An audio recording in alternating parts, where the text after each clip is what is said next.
tova o bracha, baruch ata Hashem, amevarech et amo Yisrael bashalom, amen. D'accord? Donc ces trois bénédictions, c'est les trois premières et les trois dernières sphirotes. Maintenant, les 13 intermédiaires. Là-bas, le Ben Ish Chai, dans son Sefer, il parle de la 13e, parce qu'en réalité, il y en avait 12. Les Hachamim, on a ajouté une, d'accord? Et donc, lorsqu'on a ajouté la Minim et la Malchenim, c'est en rapport aussi avec les sphirotes. Mais on ne va pas rentrer dans les détails de pourquoi on l'a ajouté après. On va voir qu'il y a seulement 13 brachot au milieu de la Hamida, entre les trois premières et les trois dernières. Brachot enseot et keneged sphirot shehem tosefet. Tout le texte qui est au milieu, c'est ce qu'on appelle les tosefet, les rajouts. Donne-moi de la chokhma, donne-moi la guérison, donne-moi de la parnassa, donne-moi une bonne année, etc.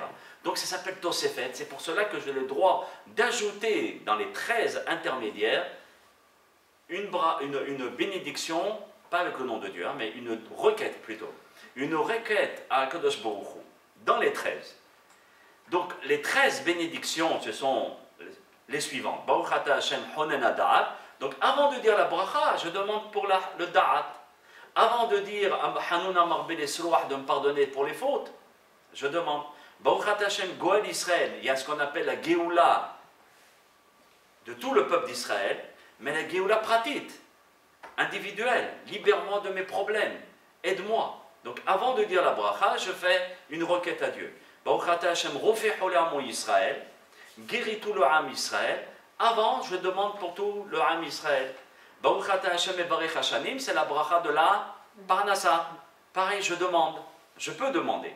Baruch ata Hashem Ekabetz Nidhei Amo Israël, de réunir tout le peuple d'Israël aussi. Baruch ata Hashem Melech Ohev Tzedaka Umishpat, toi tu seras le Melech, le roi qui aime la justice, donc qui est la justice sur terre. Et quand je suis en train de vivre une injustice, ici je le demande avant de dire la bracha. Baruch ata Hashem shover oivim machni azedim, béni soit Hashem qui brise nos ennemis et qui assujettit ceux qui nous veulent du mal. Alors si j'ai des ennemis ou des gens qui me font des problèmes et des malheurs, je pense ici et je le dis, Hashem, il y a telle et telle personne qui me font du mal, j'en peux plus, aide-moi, sauve-moi. Baruch ata Hashem mishan umiftach la tzadikim, donc qui soutient et qui a la aftaha des tzadikim. Pareil, quand on voit un tzadik qui passe une opération ou bien un hacham qui souffre, on demande ici pour lui. Baruch ata Hashem bonei Yerushalayim, construit Yerushalayim. On demande que le Mashiach vienne sans la guerre, avec le Nahar. Baruch ata Hashem atzmiach keren Yeshua, toi qui fais pousser la corne de la Yeshua, de la libération, c'est une expression qui veut dire tu vas nous faire venir rapidement la libération. Encore une fois, on demande qu'il n'y ait pas de malheur pour le Ham Israël, ni des bombes, ni quoi que ce soit. Baruch ata Hashem shomea tefila. Avant de dire ce texte-là, comme la madame elle a dit, qu'il y a un petit texte du Chida, du Rabbi Chaim David Azoulay, Zichrono les Bracha, où il insère à l'intérieur toutes les requêtes qu'on peut faire. D'accord? Donc, avant de dire la bracha, ça s'appelle Tosefet. Les 13 Tosefet sont en rapport avec les prachim, avec les fleurs. De la même manière qu'une fleur, elle est là pour faire plaisir, ces 13 bénédictions sont là pour faire plaisir à quelqu'un qui souffre, à quelqu'un qui a des difficultés, ou moi-même. D'accord? Mais les 3 premières et les 3 dernières, je n'ai rien le droit d'ajouter. D'accord?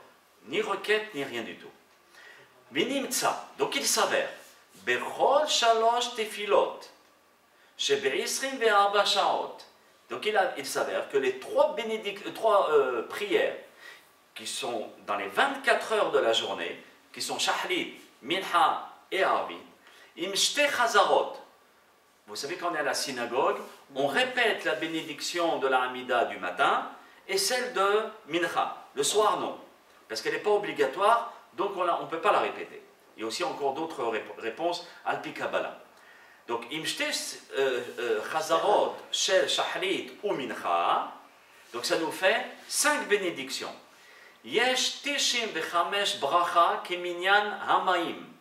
Il y a 95 bénédictions entre les 5 tefilot, d'accord? Et ça nous fait exactement la valeur numérique de Hamaim. C'est quoi Hamaim? L'eau. L'eau. l'eau spirituelle, on a toujours parlé que l'eau était comparable à la Torah. D'accord?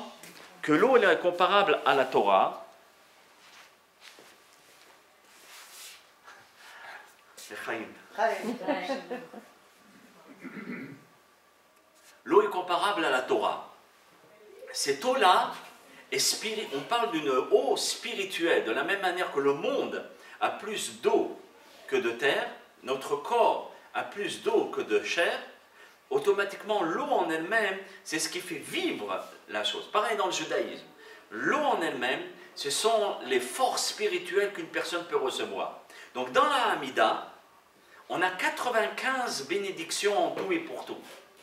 Par toutes les bénédictions et les répétitions, qui fait la valeur numérique de Hamaïm. Ah, j'ai pas mis Hamaïm. He, d'accord, c'est 5.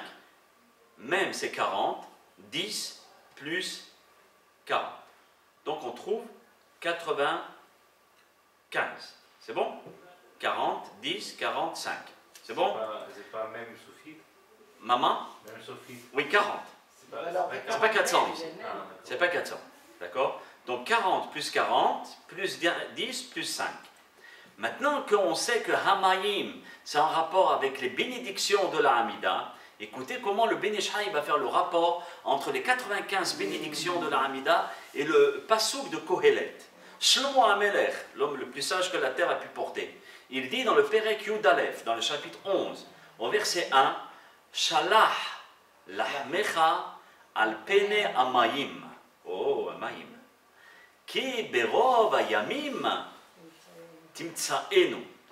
Ayamim et amayim, vous voyez, ça se ressemble. Hein? On traduit. Jette ton pain sur la face des eaux. C'est un verset qui en réalité, on ne comprend pas ce qu'il veut dire. Mais maintenant, on va le comprendre. Jette ton pain sur la face des eaux, car avec le temps, tu le retrouveras. Ça veut dire quoi? Jette ton pain qui est quoi? Les bénédictions. Sur la face des eaux, sur les 95 bénédictions que tu vas réciter dans tes prières. Le pain, c'est la parnassa. Excusez-moi, le pain, c'est la parnassa. Donc, jette ton pain sur les eaux. Comment tu veux recevoir ta parnassa? Avec les eaux qui c'est Hamaïm, les 95 bénédictions, qui est ta bracha. Ta bénédiction, tu la reçois avec ces 95 bénédictions, car avec le temps, tu le retrouveras. Laisse le temps parler, et tu verras qu'Akadosh Baruch Hu te donnera la bracha. On continue l'explication. Ulzeama shelah lahmecha. Envoie ton pain. Le pain, c'est comparable au mazon, à la nourriture, à la parnassa. Shel pene amayim, sur la surface des eaux. Hem shloshat tfilot, comme on vient de dire. Ce sont les 3 tfilot de la journée. Sheyesh behem brachot kiminyan amayim, où il y a 95 bénédictions comme le chiffre amayim. Hem shloshat tfilot sheyesh behem brachot kiminyan amayim. 2 minutes. D'accord? Hop.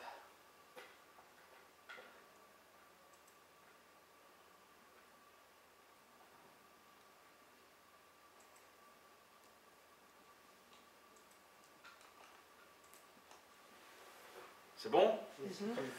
Ulze amar. Shelach lahmecha umazon shel pene hamayim. Hem shalosh tfilot sheyesh bahem brachot keminyan hamayim. Je reprends, d'accord, c'est ce qu'on a dit. Ki berov ayamim timtsaenu, parce que vers la fin des temps, d'accord, par le nombre des jours, tu vas le retrouver. Qu'est-ce que je vais retrouver? Kloma, ça veut dire devar yom biyomo.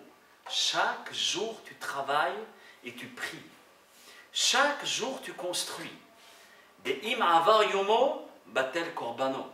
Si tu n'as pas prié un jour, il y a un jour où tu vas avoir des difficultés.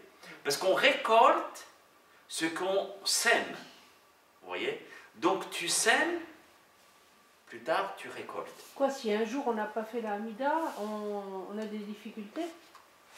Oui, parce que, comme on vient de dire, il faut semer pour que demain je puisse récolter. Mais si je ne sème pas maintenant, je ne fais pas ma prière, je ne fais pas. Comment veux-tu que je récolte demain? Je récolterai, mais avec difficulté. La tefila, elle est là pour que je puisse récolter sans trop de difficultés. D'accord? Donc, elle aide. Pardon? Même pour les femmes. Pour les femmes, c'est pas obligatoire, mais c'est bien de faire sa prière. Prier, c'est quoi prier? Prier, c'est pas seulement aussi demander. Comme j'ai donné un cours ce matin sur la tefila, d'accord, tous les mercredis matins, je donne un cours sur la tefila. Et donc, j'ai dit, prier, j'ai rapporté le Admour Melouvlin, où il est dit, prier, c'est un contact que tu établis entre toi et ton père. Lorsqu'un enfant vous appelle, vous parents, ou bien lorsque vous, enfants, vous appelez vos parents, automatiquement, il y a un contact qui s'établit entre nous. Pareil avec nous et Akadosh Baruch Hu. Il faut établir le contact à travers la prière. C'est vrai que dans la prière, on demande des requêtes, etc. Mais ce n'est pas le but de la tefila. Le but, c'est pour dire, je kiffe un moment avec toi. Parce que j'oublie tout. Tous mes soucis. Tout ce qu'il y a, je l'oublie, comme a dit le Ben Ish Chai, je ne pense plus à rien que dans ce que je suis en train de dire. Donc automatiquement, je suis en train de semer maintenant. Je suis en train de semer des brachot, de la tzlacha, de siyata d'ishmaya, un kesher, une grande ficelle entre moi et Akadosh Baruch Hu. Cette corde, combien de ficelles est là, cette grosse corde? 613. Chaque mitzvah et chaque chose que je fais, c'est comparable à un fil. Cette grosse corde, elle me rattache à lui. C'est ça le but de la tefila. Et dans ce but-là, on insère nos requêtes. Mais maintenant, qu'est-ce qui se passe? On fait le contraire. On demande, et puis, si j'ai un contact avec toi, tant mieux. D'accord? Il y a beaucoup de monde qui utilise cette phrase pour dire, voilà, donnez la tzedaka, donnez-la, un jour vous le retrouverez. Voilà. Est-ce que ça vient sur le même sens ou c'est qui est pour la tefila? Non, non, non, c'est pour la tefila ici, mais c'est aussi pour la tzedaka, pour les mitzvot, pour tout ce que je sème. Ici, le Ben Ish Chai, comme il me parle de la tefila, en rapport avec la menorah, alors il me fait le contact de ce pasouk avec la tefila. Mais si je parle de tzedaka, de kevod avaim, d'être bon sur terre, d'être bon sur terre avec les gens, un jour je le sais, je le récolte. Quelqu'un qui a une bonne réputation, il récolte toujours. Si ce n'est pas lui, ce sont ses enfants ou ses petits-enfants. Donc, tout ce que je sème, je le récolterai un jour. Berova yamim. Ne fais pas de souci, un jour tu récolteras. Ki berova yamim tibtsain. Tu trouveras ce que tu as semé. Kloma davar yom biyomo. Chaque jour, tu sèmes. Dima avar yomo batel korbano. Aujourd'hui, il y avait quelque chose à faire. Si je ne l'ai pas fait, je ne peux pas le faire demain. Demain, je peux faire autre chose. D'accord? Donc, chaque jour, il a son importance. Chaque jour, c'est à son importance. Au basé, Yovan, Besiata Dishmaya.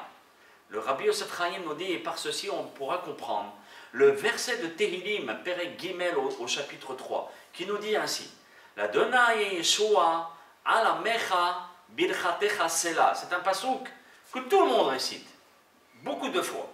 Alors, le Ben Ish Chai, il explique, on le traduit: Salut auprès de l'Éternel, d'Akadosh Baruch Hu, que ta bénédiction soit sur ton peuple. C'est une belle bénédiction, ça. Amen.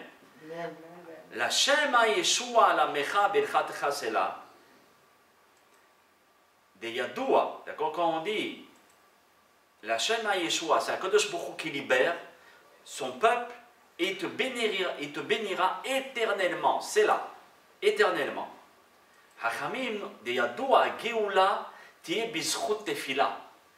Comment tu vas avoir la Geoula? Ici on parle de Yeshua, d'accord? Hachem va te libérer, va libérer ton peuple pour te bénir éternellement. Comment on peut avoir cette libération?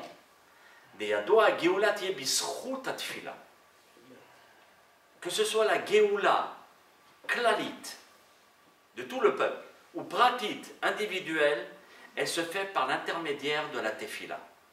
De la même manière que la menorah protégeait par sa lumière le peuple d'Israël, elle répandait toute sa lumière dans le monde, pareil en ce qui concerne la tefila. Elle répand sa lumière dans le monde. Mais Zéché Amar, et c'est ce qu'on a dit dans le verset de Tehillim, c'est ce que David Amelech il a dit, la Shema Yeshua Begioula Atida. Hachem, il te libérera dans les temps messianiques. Qui a la mecha, parce que sur ton peuple, à partir du moment où tu as mérité le Mashiach, Birchatecha Sela. tu es béni éternellement. Parce que tu n'as plus de soucis. Tu es en contact avec Hachem, avec la lumière, etc.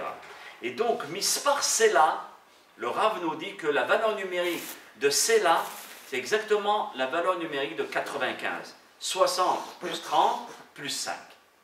Donc c'est 95.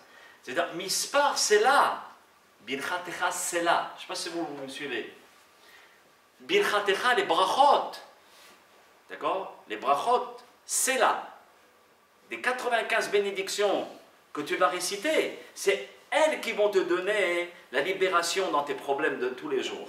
Pas seulement dans les temps messianiques, même maintenant. D'accord? Le Rav nous dit. Remez les tishi de Chamesh brachot. Le mot Sela insinue les 95 bénédictions qu'on récite dans les 3 bénédictions avec la Chazara. Kiyu ala maïcha. À ce moment-là, ces brachot seront sur le peuple. Quand je récite la bénédiction de la Hamida, je ne prie pas seulement pour moi. C'est pour tout le peuple entier que je fais protéger. Et à ce moment-là, je fais dégager un route chesed. Comment je peux traduire un route chesed? Une grâce sur le peuple d'Israël. Route chesed, la Hamida, on sait très bien qu'elle donne une grâce sur le peuple. Route chesed, c'est exactement la même valeur numérique de 95. Comment? Comment? Chesed, route, d'accord, route, c'est 8 plus 6 plus 9. Et chesed, c'est 8 plus 60 plus 4. En tout, ça fait 95. Pourquoi tu vas mériter ce route shel chesed, cette grâce sur ton visage? Parce que tu as le hamaim, les 95